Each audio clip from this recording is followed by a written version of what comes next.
ప్రస్తుతం నడుస్తున్నది సాంకేతిక యుగం. ప్రతి పని ఆధునికంగా మారిన ఈ రోజుల్లో దానికి అనుగుణంగా కంపెనీలు ఆవిర్భవిస్తూ యువతకు పెద్ద ఎత్తున ఉద్యోగ అవకాశాలు కల్పిస్తున్నాయి. అయితే ఆ కొలువులకు సరైన నైపుణ్యాలు మాత్రం విద్యా సంస్థలు అందించలేకపోతున్నాయి. ఇంజనీరింగ్ చదివినా, ఎంటెక్ చేసినా మళ్లీ ఉద్యోగం కోసం ఇతర నైపుణ్యాల వైపు చూడాల్సి వస్తుంది. ఇదే అంశంపై దృష్టి సారించాడా యువకుడు. 10వ తరగతి, ఇంటర్, డిగ్రీ, ఇంజనీరింగ్ పూర్తి చేసిన యువతకు అవసరమైన కోడింగ్ పాఠాలను ఉచితంగా నేర్పిస్తున్న IITN పై కథనం.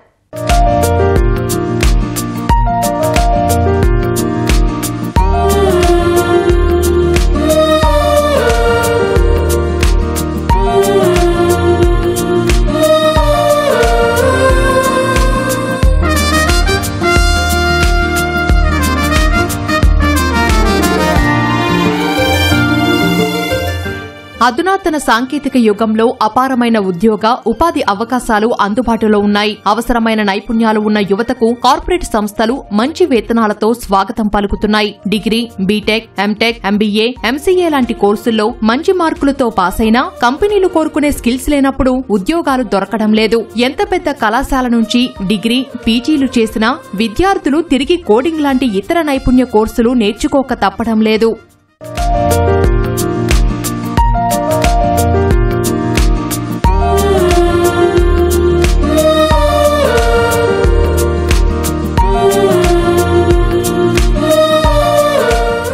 ఉద్యోగ సాధనలో ఎంతో కీలకంగా మారిన కోడింగ్ లాంటి కోర్సులను విద్యార్థులకు ఉచితంగా నేర్పిస్తున్న ఈ యువకుడి పేరు రామంజిరెడ్డి. పల్నాడు జిల్లా విటంరాజుపల్లి స్వస్థలం. చిన్నతనం నుంచి చదువులో ప్రతిభ చూపడంతో తల్లిదండ్రులు అతన్ని మరింత ప్రోత్సహించారు. అది ఫలించి బీటెక్ ఎలక్ట్రానిక్స్, IIT బాంబే నుంచి ఎంటెక్ పూర్తి చేసి అమెరికాలో కొలువు సంపాదించాడు. అయితే స్వదేశంపై మమకారంతో భారత్కు తిరిగొచ్చి బెంగళూరులో ప్రముఖ కంపెనీలో ఉద్యోగం సాధించాడు.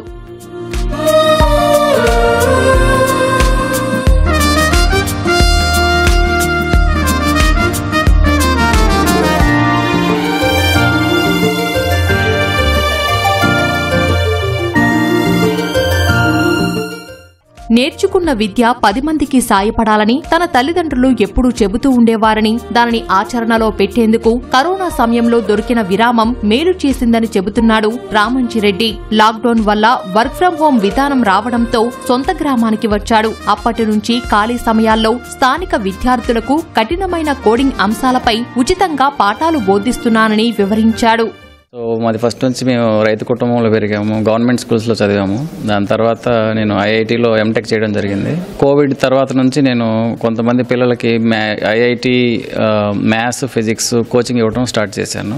దానివల్ల ఎక్కువ మంది లాభం పొందడం చూసి ఇది నాకు కొంచెం సాటిస్ఫాక్షన్ అనిపించింది. అదిగాక నాకు ఫస్ట్ నుంచి కూడా మా మదర్ చెప్తుండేవాళ్ళు అనమాట, నలుగురికి సహాయం చేయవాలి అనే ఆ మాట అనేది నా మైండ్లో అలా ఉండిపోయింది. సో దాంతో నేను ఇంకా ఈ మ్యాథ్స్, ఫిజిక్స్తో పాటు అప్పటికి నేను ప్రోగ్రామింగ్లో కొంచెం ప్రావీణ్యత పొందుతున్నాను. ఈ ప్రోగ్రామింగ్ అనేది చాలా ఉపయోగము సమాజంలో విద్యార్థులకు అనేది నాకు బాగా అవగతమైంది అనమాట. ఇప్పుడు మనకున్న ఎడ్యుకేషన్ సిస్టంలో చాలా ఇన్ఎఫిషియన్సీస్ ఉన్నాయి. ఒక 16 ఇయర్స్ చదువుతున్నాము. ఆ 16 ఇయర్స్లో ఎన్నో సబ్జెక్టులు చదువుతున్నాము. జాబ్ కోసం వెళ్ళినప్పుడు అవేమి ఉపయోగపడట్లేదు. బెంగళూరు, హైదరాబాద్ నగరాలను వదిలిపెట్టి యువతకు మంచి భవిష్యత్తు ఇవ్వాలనే ఉద్దేశంతో సొంత గ్రామానికి తిరిగొచ్చానని చెబుతున్నాడు రామంజిరెడ్డి. 15 నుంచి 17 ఏళ్ల పాటు కష్టపడి చదివిన సబ్జెక్టులు, ఆర్జించిన విజ్ఞానం యువతకు ఉద్యోగాలు తెచ్చిపెట్టడం లేదని అతని ఆవేదన. దీనిని దృష్టిలో పెట్టుకుని కోడింగ్ విషయంలో ఇబ్బందులు పడుతున్న విద్యార్థులకు ఉచితంగా శిక్షణ ఇచ్చి భారీ ప్యాకేజీలతో కొలువులు సాధించేలా కృషి చేస్తున్నాడీ యువకుడు. కంప్యూటర్ నాలెడ్జ్ లేకుండా బీటెక్ మొత్తం అయిపోగొడుతున్నారు. బీటెక్ తర్వాత హైదరాబాద్, బెంగళూరు పరిగెత్తేసి ఒక 3 months 6 months కోర్స్ చేసేసి అప్పుడు వాళ్ళు జాబ్ కోసం ట్రై చేస్తున్నారు. ఆ తక్కువ నాలెడ్జ్ తోటి నువ్వు పెద్ద జాబ్స్ కొట్టలేకపోతావు అనమాట. ఇంకా నీకు చైనా అబ్జర్వ్ చేసినా కానీ వాళ్ళకి 8th స్టాండర్డ్ టైంలోనే కంప్యూటర్ నాలెడ్జ్ అనేది మస్ట్, కోడింగ్ అనేది మస్ట్. సో వాళ్ళు అంత చిన్న వయసులో ఒక స్టెప్ తీసుకోవడం వల్ల రేపు వాళ్ళు జాబ్ పొందడానికి చాలా దగ్గర అయిపోతున్నారు. అలా అనుకుంటే మన ఎడ్యుకేషన్ సిస్టమ్ చూస్తే ఇండియాలో అప్పుడెప్పుడు ఒక 200 years బ్యాక్ సెట్ చేశారు. ఈ సోషల్, సైన్స్ అన్నీ ఇలా చదవాలి, నెక్స్ట్ బీటెక్ చదవాలి, తర్వాత ఇంటర్మీడియట్లో ఈ సబ్జెక్ట్స్ ఉండాలి, ఇవన్నీ కూడా ముందే ఫిక్స్ చేయటం వల్ల అవి ఎందుకు చదువుతున్నామో స్టూడెంట్స్కి తెలియదు. బట్ 16 15 years కంప్లీట్ అయిపోయిన తర్వాత అప్పుడు జ్ఞానబోధ అవుతుంది అనమాట. జాబ్కి కావాల్సిన స్కిల్స్ ఇవి కాదు, జాబ్కి కావాల్సింది ఏంటంటే కమ్యూనికేషన్ స్కిల్స్, రెండోది వచ్చేసి thinking capability, problem solving capability. ఈ స్కిల్స్ అనేది ఇంత లేట్గా ఎందుకు స్టార్ట్ అవుతున్నాం అంటే ఏదో ఐఐటికి వెళ్తే ఇది ఇంక మనకు ఎండ్ ఆఫ్ ద స్టోరీ లాగా అనుకుంటున్నారు. కరోనా సమయంలో చనిపోయిన తన తండ్రి ఇందూరి పుల్లారెడ్డి పేరుతో ఐపీఆర్ ప్రోగ్రామింగ్ ఇన్స్టిట్యూట్ ఏర్పాటు చేశాడీ యువకుడు. ప్రస్తుత తరుణంలో విద్యార్థులు ఏ విభాగంలో ఇంజనీరింగ్, పీజీలు చేసినా కోడింగ్ కీలకమని గుర్తించాడు. అలాంటి కోడింగ్ విద్యను వినుకొండ పరిసర ప్రాంతాల విద్యార్థులకు చేరువ చేస్తూ అందరి మన్ననలు పొందుతున్నాడు. మీరు ఒకసారి ఎడ్యుకేషన్ సిస్టంలో ఏ స్కూల్కైనా వెళ్ళండి, మేము ఐఐటీ చెప్తున్నాం అంటారు. కనీసం ఇలాంటి ఆప్షన్ అందరికి తెలియటం వల్ల ఆ ప్రెజర్ కుక్కర్ నుంచి బయటకు వస్తారు, వేరే ఆప్షన్లో నేను తెలుసుకుంటారు, ఇండస్ట్రీలో వాళ్ళు ఎక్సెల్ అవుతారు, లైఫ్లో ముందుకెళ్తారు. రేపు ఏఐ, ఎంఎల్, మెషిన్ లెర్నింగ్ అలాంటి వాటి వచ్చినా కానీ ఈ థింకింగ్ అనే క్యాపబిలిటీతో వాళ్ళు సర్వైవ్ అవుతారు. అంటే ఎంతమందికి జాబ్లు వచ్చాయి అనేది ఇంకా నేను కనుక్కోలేదు కానీ, బట్ నా దగ్గర చదివిన వాళ్ళు మాత్రం ఒక 150 మెంబర్స్ దాకా ఉన్నారు. స్పందన అయితే ఇప్పుడే వస్తుందండి, ఎందుకంటే 5 years పట్టింది ఆల్మోస్ట్ ఇప్పుడు ఇక్కడ ఇంతమంది స్టూడెంట్స్ కనపడటానికి. సో ఒక మీకు 2 years బ్యాక్ వస్తే నా దగ్గర కనీసం ఒక 15-20 మెంబర్స్ ఉండేవాళ్ళు. ఎప్పుడు కూడా ఎవరు పేద పిల్లలు వచ్చినా కానీ 365 days మా ఇంట్లో కూర్చొని చదువుకొని వెళ్ళిపోతానే ఉంటారు. వాళ్ళకి అవేర్నెస్ అనేది అర్థమవుతుంది అన్నట్టు, ఓహో ఇది డైరెక్ట్ జాబ్కి సంబంధించిన విషయము, మధ్యలో చదువులు వేరే లేవు అనేది క్లారిటీ వస్తుంది. చాలా మంది పేరెంట్స్ నా దగ్గరికి ఇప్పుడు వచ్చేసి స్కూల్లో, కాలేజ్ స్టార్ట్ చేయమని నా దగ్గర ఇప్పటికి సుమారు 100 మంది పైన వచ్చి ఉంటారు. సో నేను దాని దృష్ట్యా ఏదైనా అలాంటి స్టార్ట్ చేద్దామని అనుకుంటున్నాను. ఇంకోటి ఏంటంటే శాలరీ పరంగా అయితే నేను ఆల్రెడీ జాబ్ చేస్తున్నాను కాబట్టి నాకున్న ఒక 2 hours టైంలోనే ఇదంతా చేయగలుగుతున్నాను. చదువుతో పని లేకుండా ఆసక్తి ఉన్న 10వ తరగతి నుంచి ఇంటర్, డిగ్రీ, బీటెక్, ఐఐటి విద్యార్థులకు కోడింగ్ పాఠాలు నేర్పిస్తున్నాడీ యువకుడు. ఇంటి నుంచి సాఫ్ట్వేర్ ఉద్యోగం చేస్తూ భార్య రాజశ్రీ సహకారంతో సాయంత్రం 5 గంటల నుంచి రాత్రి 8 గంటల వరకు వివిధ ప్రాంతాలకు చెందిన యువతకు సాంకేతిక విద్యలో ఉచితంగా శిక్షణ ఇస్తున్నాడు.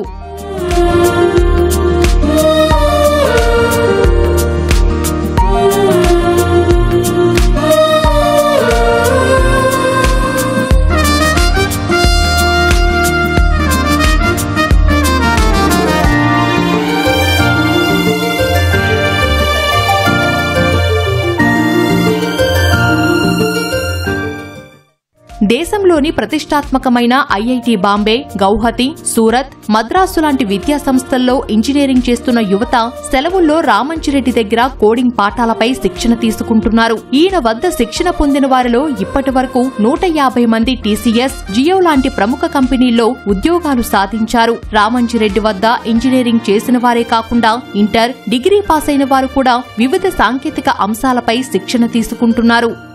ఐఐటీలో 822 ర్యాంక్ వచ్చింది. కోడింగ్ యూజ్ అయ్యేదని నాకు ఇక్కడికి వచ్చిన తర్వాత అర్థమైంది. కోడింగ్ కూడా రియల్ లైఫ్లో ఎలా అప్లై చేస్తారని అలా చెప్తున్నారు, దానివల్ల బాగా అర్థమవుతుంది. కోడింగ్ సార్ చాలా బాగా చెప్తారు. రియల్ లైఫ్లో ఎట్లా వాడతాం, ఎట్లా వాడతాం, ఎక్కడ యూజ్ చేస్తాం, ఎందుకు చదువుతున్నాం, ఎందుకు నేర్చుకోవాలి అన్నట్టు నేర్పిస్తారు అన్నీ. సో చాలా ఇంట్రెస్ట్గా వస్తూ ఉంటాం అందరం. నేను ఎన్ఐటి పట్నాలో చదువుతున్నాను, ఎలక్ట్రానిక్స్ బ్రాంచ్లో చదువుతున్నాను. కోడింగ్ అంటే ఇంట్రెస్ట్. సాఫ్ట్వేర్ సైడ్ వెళ్ళడానికి సార్ దగ్గరికి హాలిడేస్లో వస్తూ ఉంటాను. సార్ చెప్పేది బాగా ఇంట్రెస్ట్గా చెప్తారు. నేను ఇక్కడికి డిఎస్సి నేర్చుకోవడానికి వచ్చాను. ఇక్కడ చదవడం వల్ల నాకు సార్ చెప్పడం వల్ల బాగా ఉపయోగపడుతుంది. సార్ చెప్పే విధానం కానీ, ఎక్స్ప్లెయిన్ చేసే పద్ధతి కానీ అన్నీ బాగా నచ్చుతున్నాయి. భవిష్యత్తులో బాగా ఉపయోగపడుతుంది, జాబ్స్ కొట్టడానికి కానీ అన్నిటికీ ఇది బాగా ఉపయోగపడుతుంది. ఐఐటి మద్రాస్లో నేను ఆర్టిఫిషియల్ ఇంటెలిజెన్స్ బ్రాంచ్ తీసుకున్నాను. వాళ్ళకి కావాల్సిన కోడింగ్ వాళ్ళు చెప్తారు, బట్ కంపెనీస్కి అన్నీ అవే కావాలని లేదు. కొన్ని కంపెనీస్ ప్లెయిన్ కోడింగ్ అంటే నార్మల్ కోడింగ్ కూడా కావాలి, అది అక్కడ చెప్పరు. ఇది తీసుకుంటే జాబ్ ఆపర్చునిటీస్ రావచ్చు అని ఇక్కడికి వస్తున్నాను. టెక్నాలజీలో వెనుకబడిన పల్నాడు ప్రాంతాన్ని భవిష్యత్తులో కోడింగ్ కేంద్రంగా తీర్చిదిద్దడమే తన లక్ష్యమని చెబుతున్నాడు రామంజిరెడ్డి. ఐఐటి బాంబేలో ఎంటెక్ పూర్తి చేసిన రామాంజనేయరెడ్డి మంచి వేతనంతో అమెరికాలో ఉద్యోగ అవకాశాలు వచ్చినప్పటికీ కాదనుకున్నాడు. తన చదువు, నేర్చుకున్న విజ్ఞానం స్వదేశానికి ఉపయోగపడాలనుకున్నాడు. సొంత ఊరిలో ఐపీఆర్ ప్రోగ్రామింగ్ ఇన్స్టిట్యూట్ ఏర్పాటు చేసి ఇక్కడ గ్రామీణ యువతకు ఉచితంగా కోడింగ్ పాఠాలు నేర్పుతున్నాడు. తద్వారా వాళ్ళు ఉత్తమ అవకాశాలని, ఉద్యోగ అవకాశాలు అందిపుచ్చుకునేలా తీర్చిదిద్దుతున్నాడు. కెమెరామెన్ ఆలీతో వీరాంజనేయులు, ఈటీవీ న్యూస్, పల్నాడు జిల్లా.